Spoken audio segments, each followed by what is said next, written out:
Little Storyteller. Unit 7. A shiny blue robot with big friendly eyes wanted to make his friends happy. He lives in a colorful garden filled with giggling flowers and buzzing bees. Today, Barnaby the fluffy bunny was hopping by. Unit 7 word and a bright flowchart appeared on his screen. It had boxes that said fluffy ears and arrows pointing to soft fur. Another arrow went to a box that blinked high approval rating. Unit 7 pointed to his screen with a clanky finger.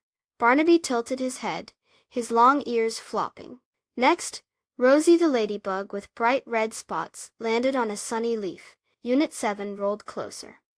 His screen showed a new flowchart, shiny shell with an arrow to pretty dots, then another arrow to very good.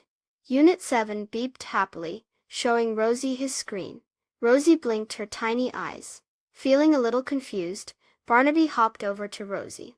"What is Unit 7 showing us?" he asked, twitching his nose. Rosie shrugged her tiny shoulders. Just then, Leo the friendly lion with a golden mane came to join them, his tail swishing gently. Unit 7 showed Leo a new flowchart.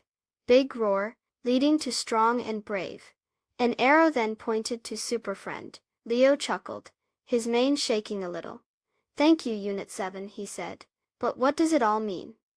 Unit 7's screen went blank for a moment. Then, new words appeared.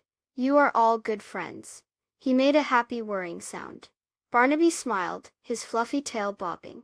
Rosie flew onto Unit 7's head. Leo gave Unit 7 a gentle nudge with his big head. Unit 7 learned that sometimes, the best way to make friends happy is to just say kind words simply. Being kind is like planting a seed.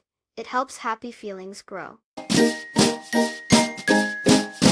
Please subscribe. Thank you.